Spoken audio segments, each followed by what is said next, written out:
In later years, never permit these 6 behaviors from your offspring, as they might silently erode your tranquility, your self-respect, and even your tomorrow. This may seem stern, but it's the reality. Many devoted, kind-hearted parents, mothers, and fathers who poured their lives into nurturing their children themselves in distressing circumstances as they age, not because their offspring are cruel individuals, but because, over time, the limits vanished. When limits are absent, affection begins to wound. It transforms into remorse, duty, and fatigue. Yet, you remain a complete individual with your own desires, your own space, your moments. As you grow older, safeguarding these becomes increasingly vital. Let's discuss the first conduct you should never accept: disrespect. Disrespect isn't always overt. It doesn't always appear as yelling or insults. Often, the most hurtful disrespect emerges subtly: a mocking remark, an eye roll when you share a tale, or a chuckle when you voice a thought. Your daughter says, "That's not how it works anymore, Dad," and the group laughs. You smile too, but inside, it hurts. You feel diminished, as if your experiences, your memories, and your knowledge no longer hold value. You're made to feel old-fashioned, foolish, and insignificant, and you wonder, am I overreacting? You're not. You're simply seeking the fundamental thing every person deserves: respect for your voice, your life's journey, the years you've lived, and the wisdom you've gained. You carried these children, sacrificed sleep, money, and your aspirations for them.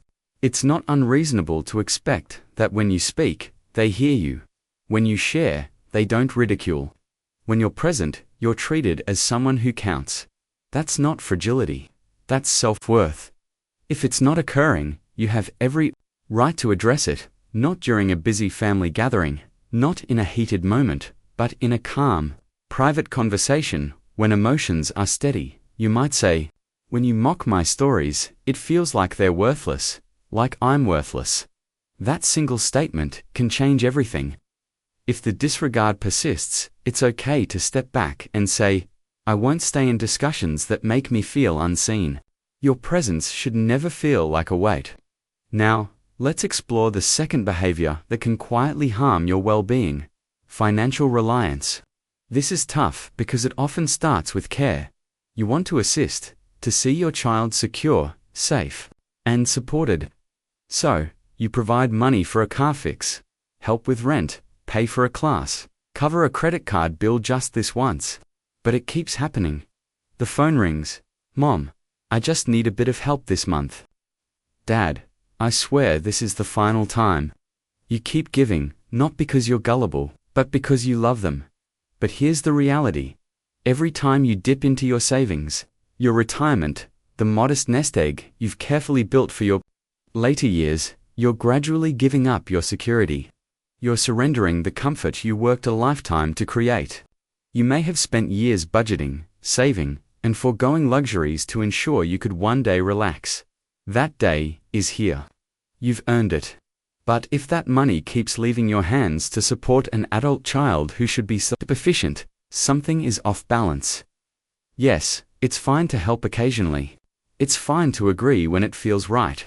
However, when it becomes a habit, and they're well into their 30s or 40s, still relying on your finances instead of learning to budget, plan, and provide for themselves, it's time to reassess. There's no shame in saying, "I can't keep helping this way." You can suggest alternatives. "I'll assist with your job hunt. Let's create a budget together. I'll match what you save, but I won't cover everything anymore." These limits aren't penalties. They're steps toward your child's self-reliance and your peace of mind. Giving too much financially can lead to feelings of bitterness, stress, and even health problems. Your retirement isn't their fallback plan, it's your time. You've already given them the tools to build their lives. Now it's time to protect yours. What many older adults don't realize until it's too late is that money isn't just about funds, it's about energy. Every check you write that depletes your future is a piece of energy, of hope, of rest that you lose. You don't owe your adult children your peace just because you're their parent. What you owe yourself is balance, clarity, A future where you don't lie awake worrying about affording medical care or groceries because you're still covering someone else's errors. If you're already deep in this pattern, it's not too late to change. Start small, be gentle but firm. Tell them, I love you, but I need to focus on my own stability. That's not harshness, that's bravery. We've discussed disrespect and finances. Two significant sources of pain for older parents. But they're just the start. Because when you begin standing up for yourself, something else often sneaks in, something trickier to spot because it hides behind concern, sadness, or silence. That's what we'll address next. The third behavior. You must never allow from your children in later years emotional coercion. This is sneaky because it often feels like love. It looks like guilt, feels like pressure, and always makes you question your right to say no. Perhaps you tell your son that you can't watch the grandkids this weekend because you have plans with friends, and you're finally doing something for yourself, which you're excited about.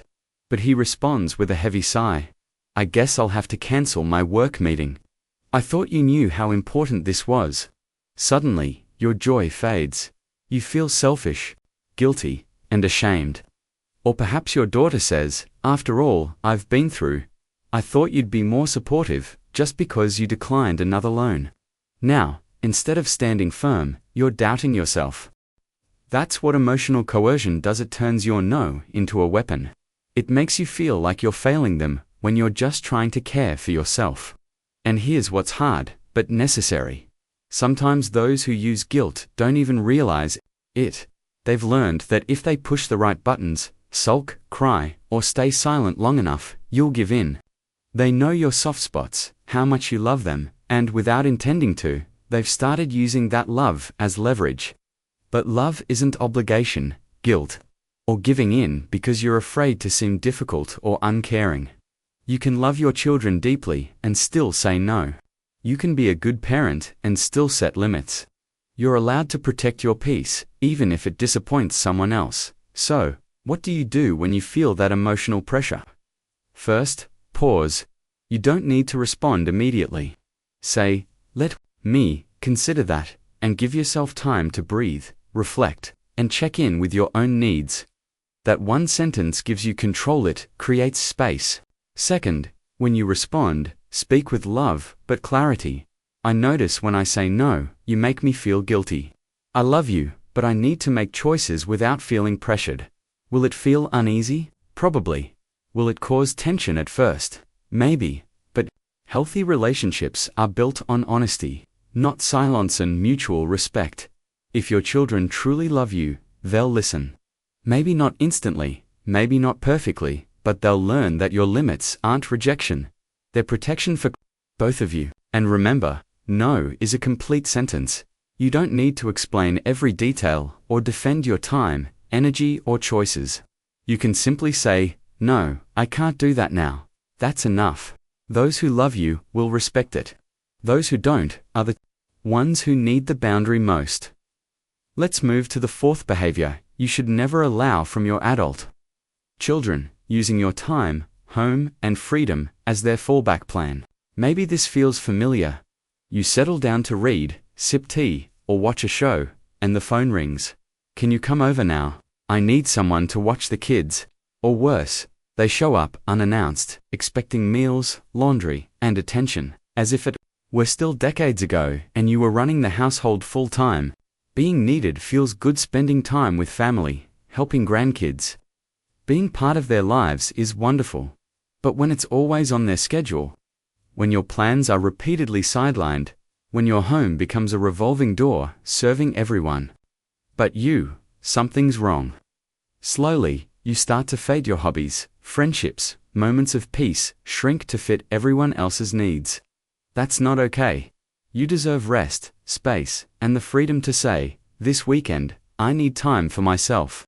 You're not being selfish, you're being responsible with your energy, mental health, and joy. So, how do you reclaim your time? Start by setting expectations. Gently, kindly, let your children know that unannounced visits are no longer acceptable. You need notice, and your schedule matters too. You might say, I love spending time with the kids, but I need a few days' notice to plan around my needs. Or, I can help Saturday afternoon, but not all day. That's not cold, it's honest. It's okay to be honest about your limits. As we age, our energy changes. We may not be able to manage what we once did, and we shouldn't have to. If you're exhausted after a full day of running around, it's fine to say, I can help for a few hours, but I'll need the rest of the day to rest. That's not weakness, it's wisdom. If they push back or try to guilt you, that's proof that the boundary is needed. Here's something to remember daily.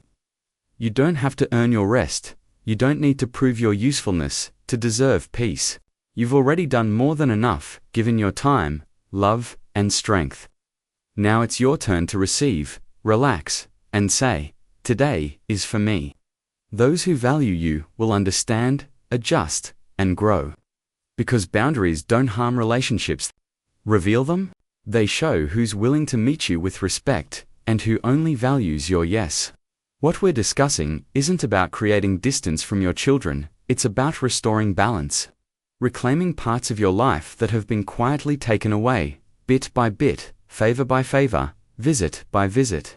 It's about saying, I love you, but I matter too. This leads us to the final behavior, one we'll explore next. Sometimes, the most profound hurt doesn't come from what they ask of you, it comes from what they don't do when you need them most.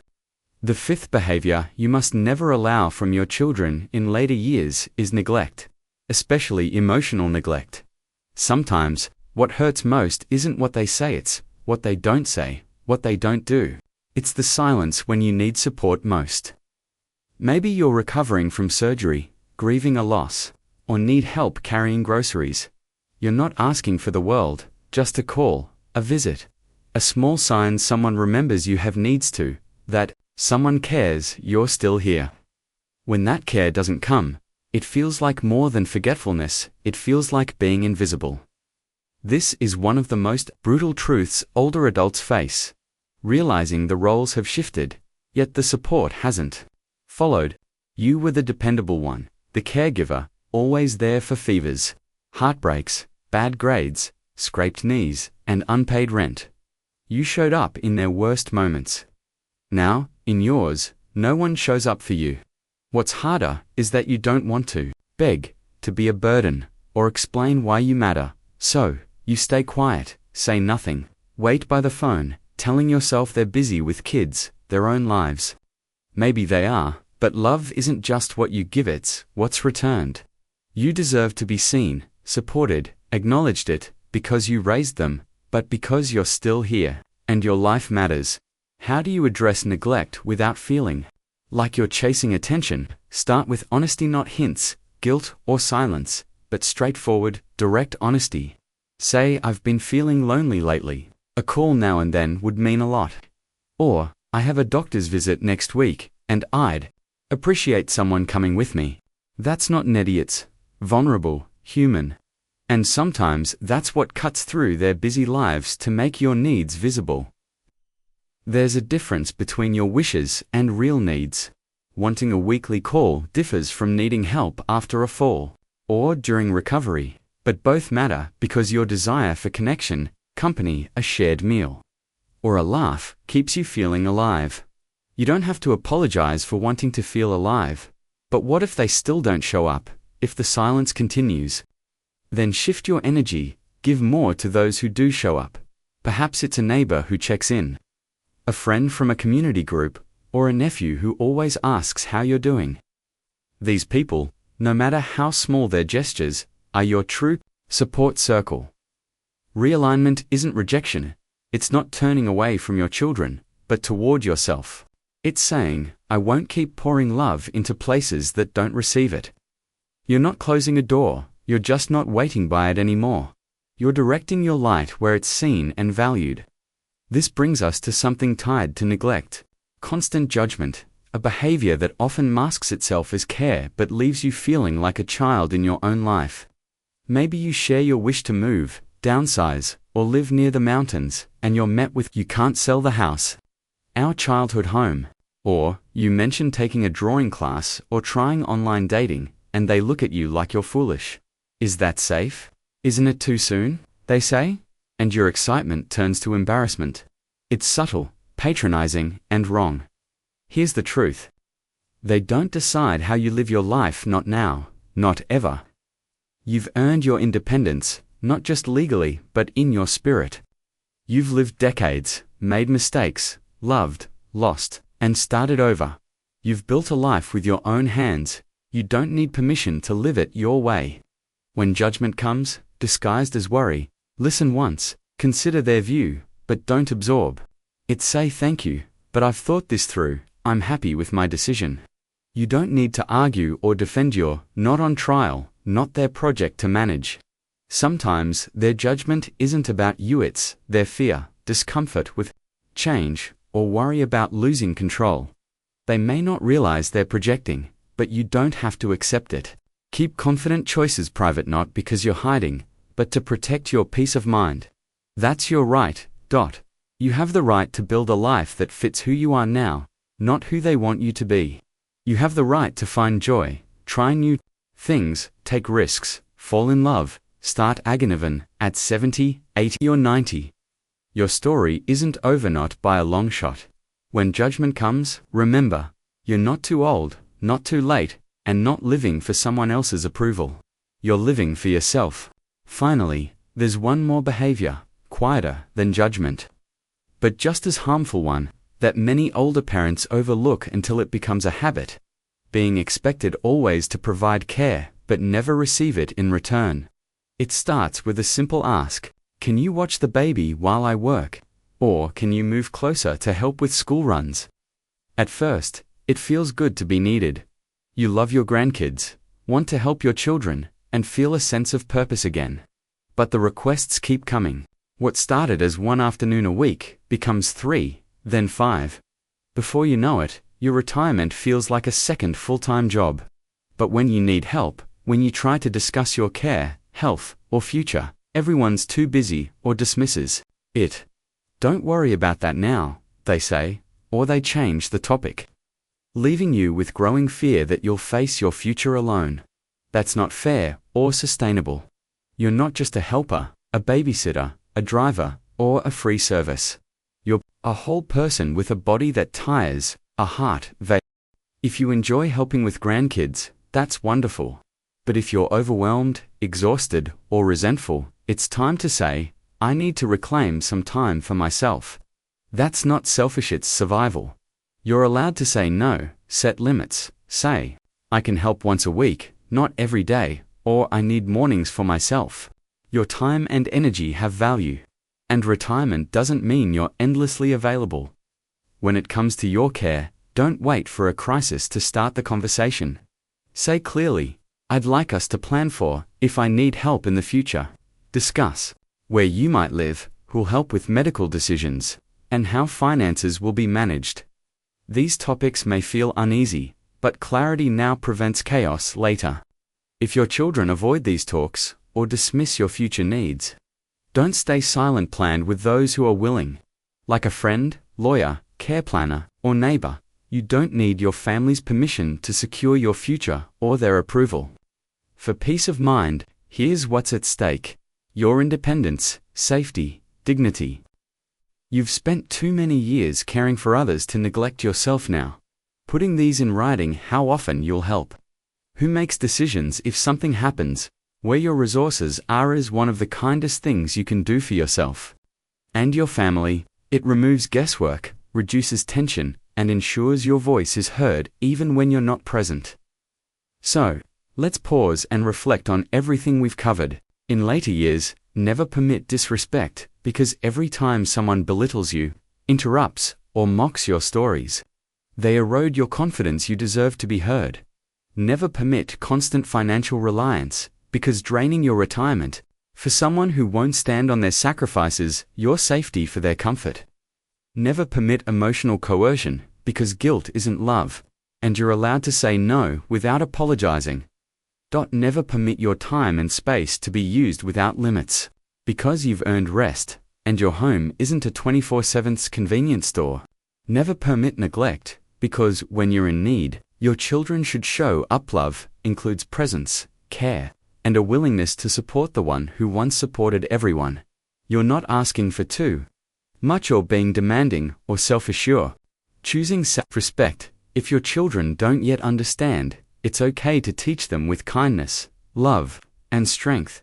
Setting a boundary isn't rejection, it's guidance. It's saying, this is how I deserve to be treated. It reminds the world, and perhaps yourself, that you still matter.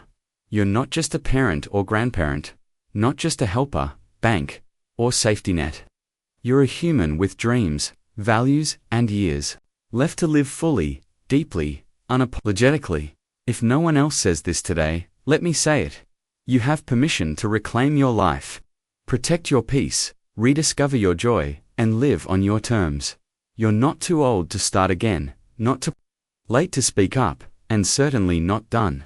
If this message resonates, share in the comments. I choose self-respect, not just as words, but as a vow to yourself.